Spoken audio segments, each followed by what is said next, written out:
അച്ഛനോട് ചേർന്ന് പ്രാർത്ഥിക്കുക. കർത്താവായ ദൈവമേ, ഈ നിമിഷം മുഴുവൻ ദൈവവചനത്തിലൂടെ എന്നെ നയിച്ചതിന് ഞാൻ നന്ദി പറയുന്നു. എന്റെ കർത്താവേ, ഞങ്ങൾ ഉടമ്പടിയിൽ വെച്ചിരിക്കുന്ന ഓരോ വിഷയത്തിനും അങ്ങയുടെ സഹായം ലഭിക്കുന്നതിനായി ഞങ്ങൾ ഈ ആരാധനയിൽ പങ്കെടുത്ത് പ്രാർത്ഥിക്കുന്നു. കർത്താവേ, ഞങ്ങളുടെ കഴിവ് കൊണ്ടല്ല, അങ്ങയുടെ കൃപയാൽ ഞങ്ങളുടെ സങ്കടങ്ങളെ, ഭാരങ്ങളെ, രോഗങ്ങളെ, ജീവിത പ്രതിസന്ധികളെ, പ്രശ്നങ്ങളെ പരിഹരിക്കുന്നതിനായി അങ്ങ് പറഞ്ഞതുപോലെ ചെയ്ത് ജീവിച്ചുകൊണ്ട് ഞങ്ങൾ അങ്ങയുടെ ഉടമ്പടിയുടെ സാക്ഷികളായി മാറുന്നതിനായി പുനഃസമർപ്പണം ചെയ്യുന്ന കർത്താവേ, ഞങ്ങളെ ഓരോരുത്തരെയും അനുഗ്രഹിക്കണമേ. ഗർഭിണികളെ അനുഗ്രഹിക്കണമേ.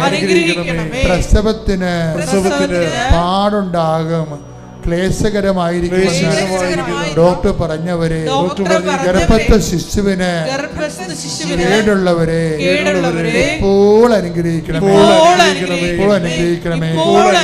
വിവാഹം ഒത്തുവരാത്തവരെ, മക്കൾ ഇല്ലാത്തവരെ, ഭവനരഹിതരെ, ജോലിയും വേലയും കൂലിയുമില്ലാതെ അനുദിന ജീവിതത്തിന് കഷ്ടപ്പെടുന്നവരെ ഏറ്റെടുക്കണമേ.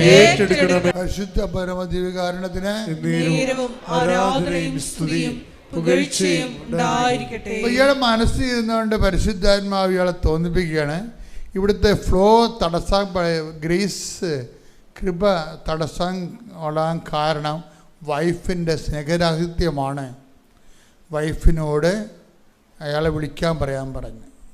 എന്നാൽ വൈഫിനോട് പറയണ്ടേ? വൈഫിനോട് പറഞ്ഞില്ല. കാര്യം ദൈവം നമ്മോട് സംസാരിക്കണമെങ്കിൽ സംസാരിക്കാൻ പറ്റിയൊരു ഇൻഫ്രാസ്ട്രക്ചർ നമുക്ക് വേണം, ഒരു ഓപ്പൺനെസ് വേണം. നമ്മൾ ദൈവം പറഞ്ഞാൽ കേൾക്കും എന്നുള്ളതാണ് വിഷയം. ദൈവം പറഞ്ഞപ്പോൾ വൈഫ് കേൾക്കത്തില്ല, അതൊക്കെ തോന്നിയാണെന്നൊക്കെ പറഞ്ഞ് എഴുതി തള്ളിക്കളയും. പക്ഷെ അയാളെ കേട്ടു. പറഞ്ഞു, നീ നമ്മെ രക്ഷപ്പെടണമെന്നാണ്, നീ അയാളെ വിളിക്കണം. അയാളെ വിളിച്ച് അയാൾ ആക്ഷേപിക്കുകയുള്ളൂ. നിങ്ങൾക്ക് വിളിക്കണേ ഞാൻ വിളിക്കാം എന്നൊക്കെ പറഞ്ഞുകൊണ്ട് ഇവിടെ കുറച്ച് നാൾ കഴിഞ്ഞപ്പോൾ കുറച്ച് ബോധമൊക്കെ വെച്ചപ്പോൾ വിളിച്ചു. പക്ഷേ ആങ്ങളെ എടുത്തില്ല, വൈഫാണ് എടുത്തത്. ആങ്ങളുടെ വൈഫ് എടുത്ത് ഫോൺ എടുത്ത് പറഞ്ഞ്, അപ്പോൾ ഇവള് പറഞ്ഞ് ആങ്ങളൊക്കെ ഒന്ന് കൊടുക്കാൻ പറഞ്ഞു. അപ്പോൾ ഇവർ തമ്മിൽ സ്വരച്ചേർച്ച ഇല്ലാത്ത കാരണം ആങ്ങളുടെ വൈഫ് പറഞ്ഞു അയാൾ ബിസിയാണെന്ന് പറഞ്ഞു. കൊടുത്തില്ല. പക്ഷെ ഇത് അതുടനെ ഈ വൈഫ് ഇയാളോട് പറഞ്ഞു അവർ കൊടുക്കണില്ല എന്ന് പറഞ്ഞു. അപ്പോൾ ഇയാൾ വൈഫിനോട് പറഞ്ഞു, നമ്മളെ സംബന്ധിച്ചിടത്തോളം കമ്മിറ്റ്മെൻറ്റ് ഓവറായി, ഇനിയിപ്പോൾ അയാൾ എടുത്താലും കൊള്ളാം എടുത്തില്ലെങ്കിലും കൊള്ളാം, ഒരു കുഴപ്പമില്ല. എന്താ കാര്യം? കർത്താവ് പറഞ്ഞ കാര്യം നമ്മൾ ചെയ്തു. അവർ എടുക്കാത്ത കാര്യം അവരുടെ കാര്യമാണ്. അതാണ് നിലപാട്, അതാണ് ഉപദേശം, അതാണ് കാറ്റക്കിസം എന്ന് പറയണത്. ആ വിഷയത്തിൽ എന്തൊരു പ്രബുദ്ധനായ ഒരു മനുഷ്യനാണെന്നൊക്കെ. അപ്പം അത് സെക്കൻഡ് പറഞ്ഞു കഴിഞ്ഞ് കുറച്ച് കഴിഞ്ഞപ്പോൾ തന്നെ ഇയാൾക്ക് ജോലിയായി. 8 മാസം പെൻഡിങ്ങിൽ കിടന്ന സാധനമാണ്. നിങ്ങൾ സാക്ഷ്യങ്ങൾ കേൾക്കണം എന്തിനാണെന്ന് അറിയാവോ? ഇതുപോലെ ഒരു പ്രതിസന്ധി വരുമ്പോൾ നിങ്ങൾക്ക് പരിഹരിക്കാനാവാവുന്ന പ്രശ്നങ്ങളുടെ എവിടെയാണ് അതിൻ്റെ കുഴപ്പങ്ങളെന്ന് നോക്കിയിട്ട് റിപ്പയർ ചെയ്യാൻ വേണ്ടിയാണ് അച്ഛൻ ഓരോ കേസ് സ്റ്റഡി പറയണത്. അല്ല നിങ്ങളെ ആക്ഷേപിക്കാനോ നിങ്ങളെ പ്രകോപിപ്പിക്കാനോ സങ്കടപ്പെടുത്താനല്ല. ഇതൊന്ന് വെച്ച് നോക്കൂ. ഇപ്പം കന്നഡ മാറ്റി വെക്കത്തില്ലേ ആൾക്കാർ? നമ്മൾ കന്നഡ കടയിൽ ചെല്ലുമ്പോൾ എന്നെ ഈ ജോമോളും മനോജും കൂടി പറ്റിച്ചിരിക്കുകയാണ്. എൻ്റെ കണ്ണട ഒരു സ്വർണ്ണ കണ്ണടയായിരുന്നു, സ്വർണ്ണമല്ല മറ്റേ. ഇപ്പം മൂക്ക് കറക്കാൻ തുടങ്ങി. അപ്പം ഞാൻ ഇതിങ്ങളാണ് എൻ്റെ കൂടെ ഉള്ളത്. ഞാൻ പറഞ്ഞു മൂക്ക് കറക്കണമല്ല എന്ന് പറഞ്ഞു. അപ്പോൾ മനോജ് പോയി കണ്ടുപിടിച്ചതാണ് ഈ കറുത്ത കണ്ണട. ഇപ്പം ഞാനൊക്കെ ഇത് ഞാൻ മുമ്പത്തേക്കാൾ വയസ്സനായല്ല എന്ന് ഓർത്ത്. ഇവർ പറഞ്ഞു മുമ്പത്തേക്കാൾ ചെറുപ്പമായത്, എന്തും ആയിക്കോട്ടെ. അപ്പോൾ ഈ നമ്മൾ കണ്ണടക്കട ചെല്ലുമ്പോൾ നമ്മുടെ കണ്ണിന് അവർ ഓരോരോ ലെൻസ് തരും. അപ്പം നമുക്ക് എല്ലാ ലെൻസും നമ്മൾ എടുക്കത്തില്ല, നമുക്ക് പറ്റണ ലെൻസ് മാത്രമേ നമ്മൾ എടുക്കത്തുള്ളൂ. അപ്പം ഞാൻ നിങ്ങൾക്ക് ഓരോ ലെൻസ് തന്നുകൊണ്ടിരിക്കുകയാണ്. നിങ്ങളുടെ വിഷയം ഇതാണെങ്കിൽ മക്കൾ ഇങ്ങനെ സെറ്റ് ചെയ്യാൻ പറയും. അതാണ് ഞാൻ ഉദ്ദേശിക്കുന്നത്. അല്ല നിങ്ങളെ ആക്ഷേപിക്കാനെ പറ്റി കളിയാക്കാനൊന്നുമല്ല ഉദ്ദേശിക്കുന്നത്. ഇത് നിങ്ങളുടെ പ്രശ്നം ഇതാണെങ്കിൽ മക്കൾ ഇത് പോയി സെറ്റ് ചെയ്യാൻ പറയും.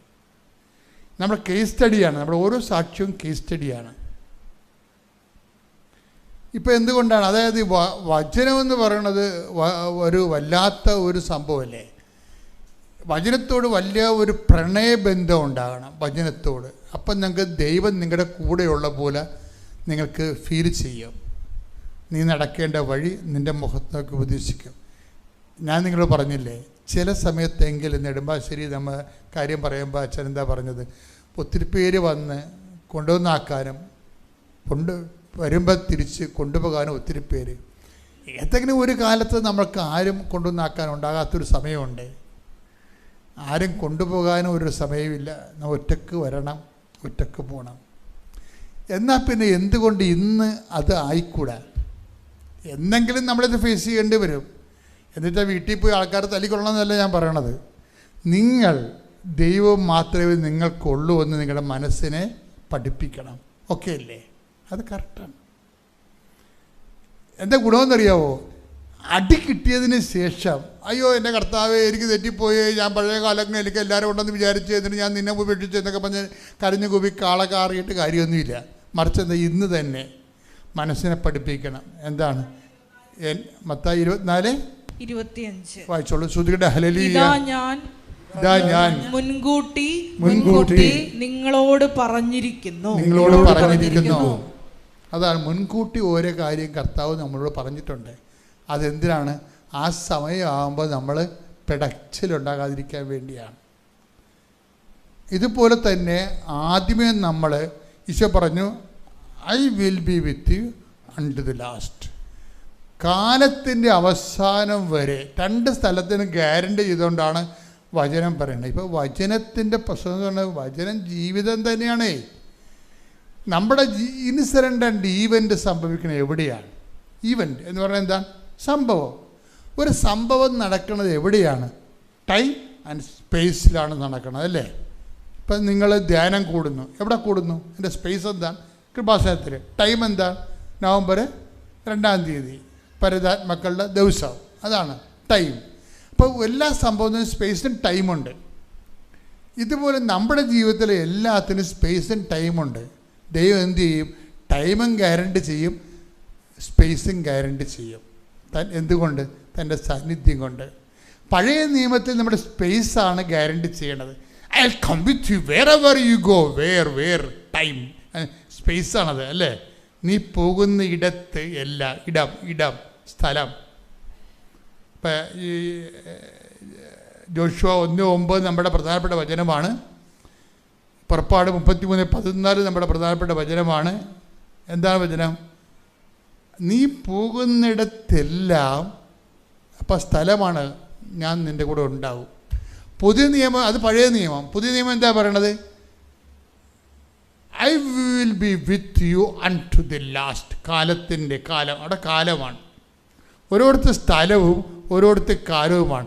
സമ്പൂർണ്ണ ബൈബിളാണ് നമ്മൾ ജീവിക്കുന്നത്. എന്ന് വെച്ച് കഴിഞ്ഞാൽ നമ്മുടെ സ്ഥലത്ത് നമ്മുടെ അപ്പനുണ്ടാകത്തില്ല ഒരു കാലത്ത്, അമ്മയുണ്ടാകത്തില്ല, ഭർത്താവ് ഉണ്ടാകത്തില്ല, ഭാര്യ ഉണ്ടാകത്തില്ല, പക്ഷേ ദൈവം ഉണ്ടാവും. കൈയടിക്കട്ടെ.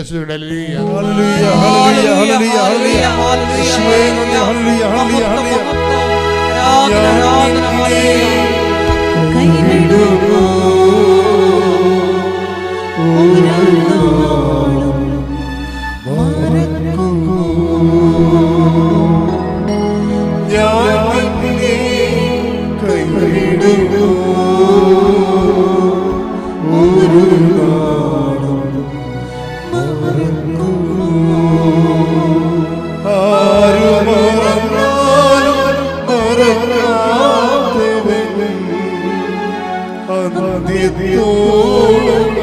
കൂടെയുള്ളവൻ ആരും മറന്നാലും മറക്കാത്തവൻ അന്ത്യത്തോളം കൂടെയുള്ളവൻ ഞാൻ നിന്നെ കൈവിടുമോ ഒരു നാളും മറക്കുമോ. Praise the Lord. ഒന്ന് ഉടമ്പടി വിശ്വസിക്കണം. ഉടമ്പടി അതിൽ തന്നെ ഒരു പേഴ്സണായിട്ട് വർക്ക് ചെയ്യുന്നതാണ്. ഞാൻ എൻ്റെ കർത്താവിനോട് ചെയ്ത ഉടമ്പടി എന്നെ സംരക്ഷിക്കും. രണ്ടാമത്തത്, നമ്മൾ ഉടമ്പടിയിലാണെന്നുള്ളത് ദൈവത്തെ വിശ്വസിപ്പിക്കണം. ഇപ്പോൾ ഗോകുകൃഷ്ണയുടെ സംഭവം എന്താ? അച്ഛൻ മുമ്പ് നിങ്ങളോട് പറഞ്ഞില്ലേ, ചില സമയത്ത് ജീവിതത്തിൽ നെഗറ്റീവ് എക്സ്പീരിയൻസ് ഉണ്ടാവും. അപ്പോൾ അവൾ വീട്ടിൽ വരുമ്പോൾ, ഒത്തിരി ആവേശത്തോടെ വീട്ടിൽ വരുമ്പോൾ അപ്പൻ വെള്ളമടിച്ച് വെളിവില്ലാതെ നിൽക്കുകയാണ്, അമ്മ ക്ഷീണമായിട്ട് കിടക്കുകയാണ്. കെയർ ചെയ്യാൻ നോബഡി. അപ്പം അത് ആ പ്രായത്തിൽ ആ അവസ്ഥ കണ്ട് നമ്മൾ പൊട്ടിത്തെറിക്കുകയും നിരാശ വരികയും സങ്കടമാകുകയും ചെയ്യും.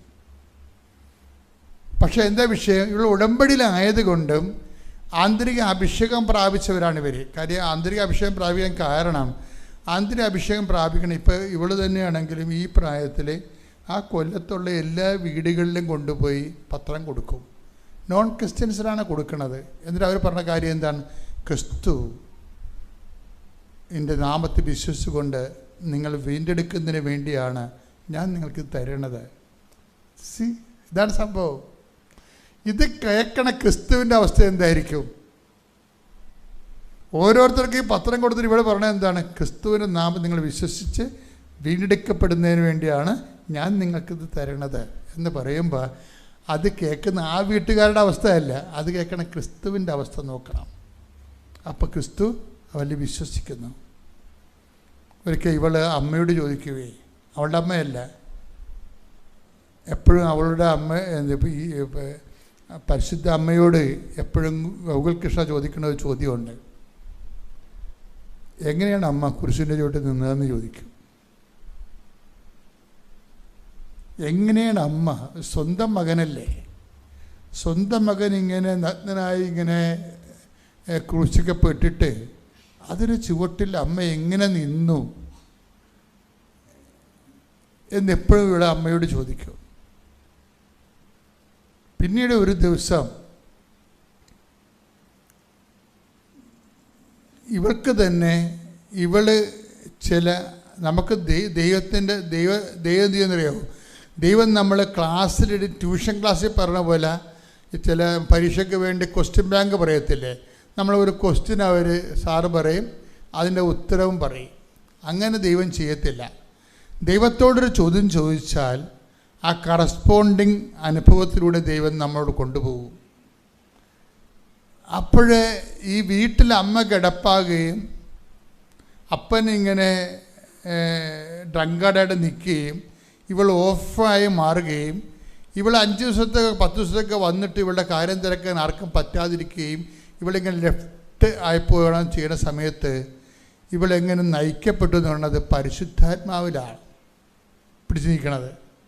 അപ്പോഴെനിക്ക് മനസ്സിലായി, ഞാൻ എങ്ങനെ പിടിച്ചു നിന്നെന്ന് എനിക്ക് മനസ്സിലായി. അതുപോലെ തന്നെയായിരിക്കും അമ്മ കുരിശിൻ്റെ ചുവട്ടിൽ പിടിച്ചു നിന്നത്. കണ്ട, അവർ തന്നെ ചോദ്യം ഉണ്ടാക്കി.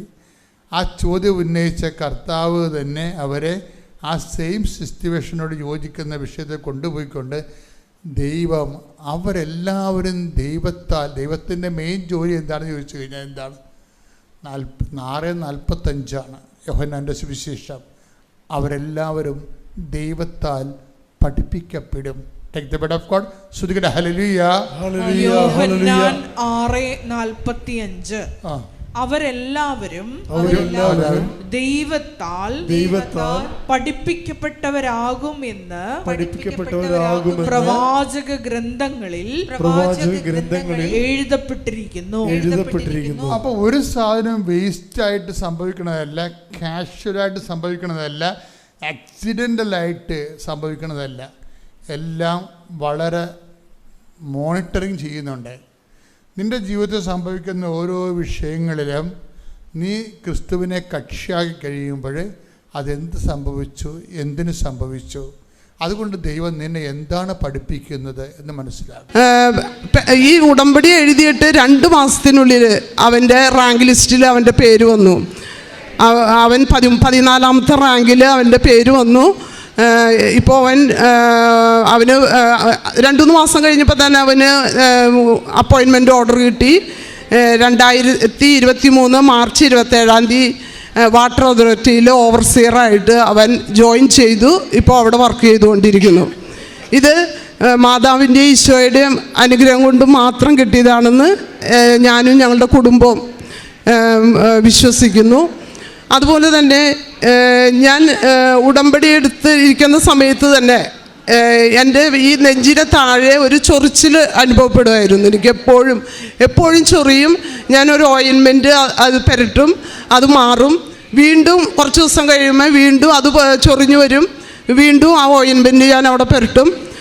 അങ്ങനെ വർഷങ്ങളായിട്ട്, എനിക്ക് തോന്നുന്നു ഒരു 10 വർഷത്തോളമായി ഈ ഓയിൻമെൻറ്റ് പുരട്ടി ഈ ചൊറിച്ചിലും ഒരു ബ്ലാക്ക് കളറായിട്ടിരിക്കും ആ ഇത് അവിടെ. അപ്പോൾ അങ്ങനെ പുരട്ടിക്കൊണ്ടിരുന്നു. അപ്പോൾ ഉടമ്പടിയിലായി കഴിഞ്ഞപ്പോൾ ഞങ്ങൾ എല്ലാവരും എന്ത് അസുഖം വന്നാലും ഉടമ്പടി തൈലമാണ് ഞങ്ങൾ ഉപയോഗിക്കുന്നത്. അപ്പോൾ ഞാൻ ഒരു ദിവസം ഒറ്റയ്ക്ക് ഒരു ദിവസമേ ഞാൻ ആ ഉടമ്പടി തൈലം ആ ചൊറിച്ചിലുള്ള ഭാഗത്ത് പുരട്ടിയുള്ളൂ. പിന്നെ ആ ചൊറിച്ചിലും ഉണ്ടായിട്ടില്ല, ഇന്ന് വരെ ആ ചൊറിച്ചിലും ഉണ്ടായിട്ടില്ല. അവിടെ ഒരു പാട് പോലും ഇല്ല. അങ്ങനെ എനിക്ക് രോഗസൗഖ്യം കിട്ടിയായിരുന്നു. അതുപോലെ തന്നെ എൻ്റെ കൈ എപ്പോഴും മടങ്ങിപ്പോകും. നല്ല വേദനയായിരിക്കും. ഈ വിരൽ ഇങ്ങനെ മടങ്ങിപ്പോകും പെട്ടെന്ന്. നല്ല വേദന. ഒത്തിരി ഈ ഡോക്ടർമാരെ കാണിക്കുമ്പോൾ അവർ പറയും ഇവിടെ കൈക്ക് ചെറിയൊരു ഓപ്പറേഷൻ ചെയ്യണം, എന്നാലേ ഇത് മാറുള്ളൂ. അല്ലെങ്കിൽ എപ്പോഴും ഇങ്ങനെ അടുത്ത വിരലും ഇങ്ങനെ മടങ്ങിക്കൊണ്ടിരിക്കും. അതുകൊണ്ട് ചെറിയൊരു ഓപ്പറേഷൻ ചെയ്യണമെന്ന് പറഞ്ഞു. പക്ഷേ ഞങ്ങൾ അപ്പോൾ മക്കൾ എന്നോട് പറയും അമ്മ ഉടമ്പടി തൈലം പുരട്ട്, അപ്പോൾ അത് മാറിക്കിട്ടുമെന്ന് പറഞ്ഞു. അങ്ങനെ ഞാൻ ഉടമ്പടി തൈലം പുരട്ടി. എൻ്റെ ആ കൈ ഇപ്പോൾ ഒരു കുഴപ്പവുമില്ല. എനിക്ക് ഓപ്പറേഷനും ചെയ്തില്ല, ഒന്നും ചെയ്തില്ല. എൻ്റെ കൈയുടെ വേദനയും മാറിയും മടങ്ങിപ്പോകലുമില്ല. അതുപോലെ തന്നെ എനിക്ക് ഉപ്പൂറ്റി വേദന ഉണ്ടായിരുന്നു. എനിക്ക് എഴുന്നേറ്റ് നടക്കാൻ പോലും പറ്റില്ലായിരുന്നു. കുറച്ച് നേരം നിൽക്കുകയോ ഇരിക്കുകയോ ചെയ്തിട്ടുണ്ടെങ്കിൽ പിന്നെ ചുമരുമയൊക്കെ പിടിച്ചാണ് ഞാൻ നടന്നുകൊണ്ടിരുന്നത്. ഒരു 10 വർഷത്തോളമായി ഞാൻ ഒത്തിരി ഡോക്ടർമാരെ കാണിച്ചു. ഹോമിയോ ഡോക്ടർ, ആയുർവേദം, അലോപ്പതി, അങ്ങനെ ഒത്തിരി ഡോക്ടർമാരെ കാണിച്ചായിരുന്നു. അപ്പോൾ എന്നോട് ലാസ്റ്റ് ഒരു അലോപ്പതി ഡോക്ടർ പറഞ്ഞത് ഇതൊരു ന്യൂസൻസ് ഡിസീസാണ്, ഇത് മാറില്ല, ഇതിങ്ങനെ ഉണ്ടായിക്കൊണ്ടേയിരിക്കും, എപ്പോഴും ഇത് ജീവിതകാലം മുഴുവനും അത് ഉണ്ടാകുമെന്ന് എന്നോട് പറഞ്ഞു. പക്ഷേ അപ്പോഴും ഞങ്ങൾ വിശ്വസിച്ച് വിശ്വാസ പ്രമാണം ചൊല്ലി ഈ ഉടമ്പടി തൈലം പുരട്ടി. എൻ്റെ കാലുവേദന ഇപ്പോൾ ഇല്ല. അത് എപ്പോഴാണ് മാറിയെന്ന് പോലും എനിക്കറിയാൻ പാടില്ല. ആ സംഭവം ഇപ്പോൾ എനിക്കില്ല. അങ്ങനെ ഒത്തിരി രോഗസൗഖ്യങ്ങളും ഒത്തിരി അനുഗ്രഹങ്ങളും ഞങ്ങളുടെ കുടുംബത്തിന് ലഭിച്ചു. ഞാൻ കാരുണ്യ പ്രവർത്തികൾ ചെയ്യുന്നത് ഞങ്ങളുടെ വീടിനടുത്തൊരു മാനസിക രോഗികളെ ശുശ്രൂഷിക്കുന്ന ഒരു സ്ഥാപനമുണ്ട്. അപ്പം ഞങ്ങൾ ഒരു 10 പേരുണ്ട്. കൃപാസനത്തിൽ വന്ന് ഉടമ്പടിയെടുത്തവരാണ് ഞങ്ങൾ. അവിടെ അവർക്ക് വേണ്ട ഭക്ഷണങ്ങൾ ഉണ്ടാക്കി കൊടുക്കും.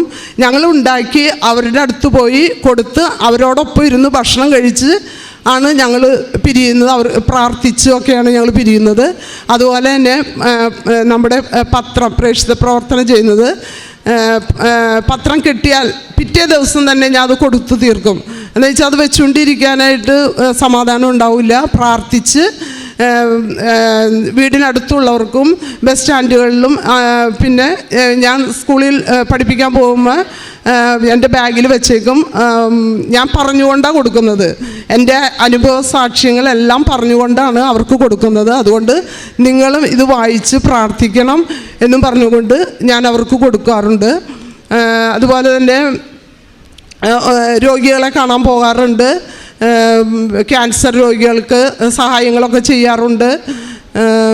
ഇത്രയും അനുഗ്രഹങ്ങൾ തന്ന ഇനിയും ഒത്തിരി അനുഗ്രഹങ്ങൾ എനിക്ക് കിട്ടിയിട്ടുണ്ട്. ഒത്തിരി അനുഗ്രഹങ്ങൾ എന്ന് പറഞ്ഞാൽ ഞാനൊരു ടീച്ചറാണെന്ന് ഞാൻ പറഞ്ഞല്ലോ. അപ്പോൾ കുട്ടികളുടെ സംസാര വികസനത്തെക്കുറിച്ച്, ഭാഷാ വികസനത്തെക്കുറിച്ച് എന്നോട് ഒരു ക്ലാസ് എടുക്കണമെന്ന് പറഞ്ഞു. ഒരു 250 പേര് ഇരിക്കുന്ന ഒരു ഹോളിലാണ് എന്നോട് ക്ലാസ് എടുക്കാൻ പറഞ്ഞത്. അപ്പോൾ 1.5 മണിക്കൂർ ക്ലാസ് എടുക്കണമെന്ന് പറഞ്ഞു. ഞാൻ അതിനെക്കുറിച്ച് അത് പ്രിപ്പയർ ചെയ്തു.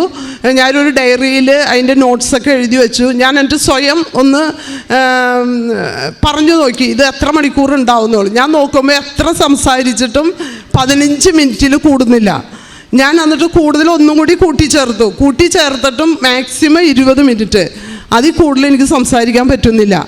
അപ്പോൾ ഞാൻ എന്നിട്ട് എന്ത് ചെയ്തു, ആ ഡയറിയിൽ മാതാവിൻ്റെ ഉടമ്പടി കാശുരൂപം ആ ഡയറിയിൽ പിൻ ചെയ്തു വെച്ചു. എന്നിട്ട് ഞാൻ ക്ലാസ് എടുക്കാൻ പോയി. അവിടെ ചെന്ന് 1.5 മണിക്കൂർ എന്നുള്ളത് 2 മണിക്കൂർ സംസാരിച്ചിട്ടും എനിക്ക് നിർത്താൻ പറ്റുന്നുണ്ടായിരുന്നില്ല. അത്രയും വലിയ അനുഗ്രഹങ്ങൾ ഇനിയും ഒത്തിരി അനുഗ്രഹങ്ങൾ എനിക്ക് തന്നിട്ടുണ്ട്. ചെറുതും വലുതുമായിട്ട് ഒത്തിരി അനുഗ്രഹങ്ങൾ തന്നിട്ടുണ്ട്. ഇത്രയും അനുഗ്രഹങ്ങൾ തന്ന അമ്മയ്ക്കും തിരുക്കുമാരനും 1000 നന്ദി പറഞ്ഞുകൊള്ളുന്നു.